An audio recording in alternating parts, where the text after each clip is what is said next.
I'm back with another triggering topic.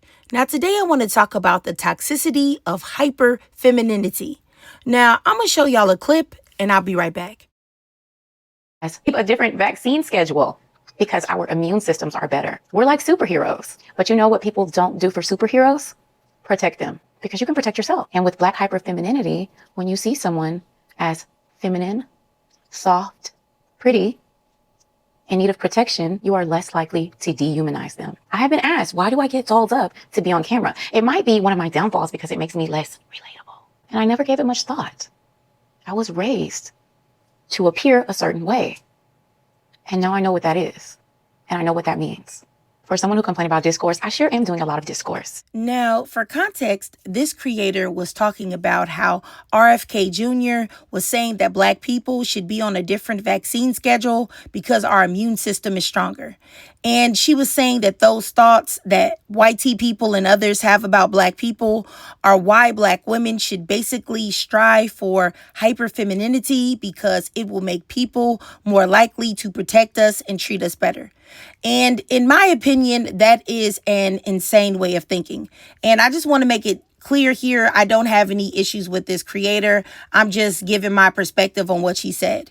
And I want to say, did clothing protect these Black men? Look at what they have on. They have on suits and hats. Did Mary Turner's feminine dress, as you see here, and very pregnant belly stop white men from cutting her baby from her womb and unaliving it and her? And it's insane how, some Black women will choose to live in a false reality about their circumstances. Unfortunately, we don't want to be, but we are. Black women, especially Black American women, we're in a bad position. The world knows that we have no protection. The world knows that our men are also a threat to us, and the world is a threat to us as well. And no amount of pink dresses, picture perfect makeup, and bomb hair is going to change that. Anti-Blackness is global, and it applies to Black women and Black men. The dehumanization of the Black woman is already ingrained in society. We are the most ex-trafficked because people perceive that they will get less time harming us because they perceive that we don't have as much value as other women. And they would be wrong, but that is what they think. We are the most unalived race of women in the U.S. We make up most of the cases of SA and rape at the hands of police officers. When we cry, there is no outpouring of sympathy. When we hurt, there is no one collectively to turn to protect us and stop the pain. When we make mistakes, there is no grace for us. And unfortunately, right now at this time, that's just the way that white supremacy has this system set up for Black women. And that is why it is so important for Black women to build community and spaces with just us so that we can actually center each other and treat each other with the respect and love that we all deserve. We cannot wait and hope that someone else will give us that, which we desperately need. We can get that from each other. Because regardless of what anybody wants to say, everybody deserves love. Everybody needs love in some form, whether it's romantic, whether it's familial, whatever way it is there. We deserve love, And I just want to say, just because you don't go out in a bonnet and you don't wear pajamas, but you make sure that you beat your face and you got these old timey dresses on and you got the jewelry popping and all of that. And you make sure that your hair is the picture of perfection. And you make sure that you speak in a nice, proper voice. And you make sure you're not too loud now. You're not too loud and you're not too ghetto.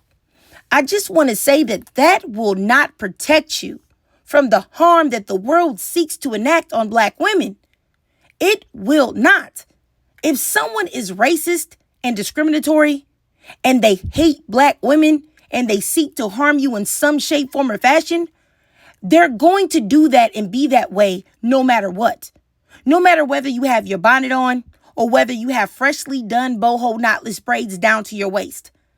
It doesn't matter. And it's really just that simple. And my thing is, Black women jumping through hoops that other races of women would never dare to do is wild to me. White tea women are not going out in this world thinking about if they will be respected when they're out everywhere. Even at restaurants, okay, nice ones that I've seen with workout clothes on, or dirty tennis shoes on, or having messy buns on, or clearly greasy hair that I know from when I was in beauty school that they haven't washed that hair in at least 5, 6, 7 days. And they can't do that like we can, with the hair. So my thing is that what they do is they just accept that the world will accommodate them the way that they are. And, I do understand that we have a different reality and we can't do everything that they do. You know what I'm saying? And I also understand that as Black women, you don't want to have poor hygiene and you don't want to be out here just looking busted and disgusted.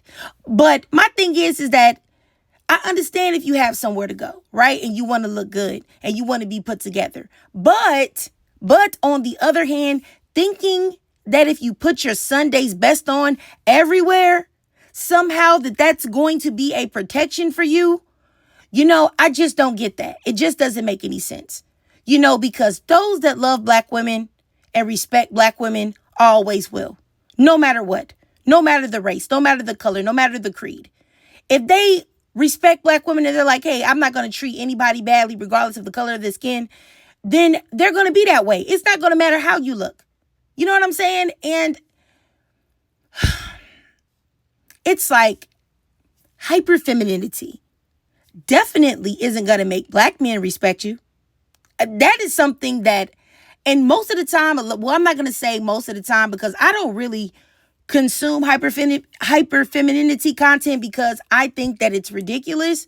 But the hyperfemininity content that I have run across, they're usually women that are interested in Black men. And I just wish that they would understand that hyperfemininity is definitely not going to make Black men respect you. I don't care what they tell you. It's not going to make them respect you. Because they supposedly say that they get all of that from all of these other races of women, which I don't believe. Okay? But let's just say they do for the sake of argument. What do they do to those women? They get the same Black man that the Black woman that they say is so masculine gets with her bonnet on. The same treatment. So what is, the benefit of living your life and making moves on the hope that someone will treat you like a human being and with dignity? You're sitting there, making sure you jump through hoops, making sure you do this, that, and the third, just for the hopes that someone will treat you with dignity. Like, I can't get with that. There's no benefit of that other than added stress that you're putting on yourself. Because at the end of the day, that's also just centering your life around what other people perceive you to be or what other people think about you. And you should never care about what other people think about you because you cannot please everybody. I can be the first person to tell you that. I make a video where I'll say things in the most perfect way. I say it the most intelligent way. I say it in the most kind way. And some people will still get on there and say, hey, I hate you. I hate your content. You suck. You're stupid. Talk crazy to me. Talk reckless. And it's just like, oh, okay. Well, all right. Well. So I'm just saying that you got to understand that no matter what you do, no matter how you present, it's always going to be somebody that don't get with your vibe, and like I said, life is just too short, man, to be concerned with other people other than the people that you love, the people that you care about.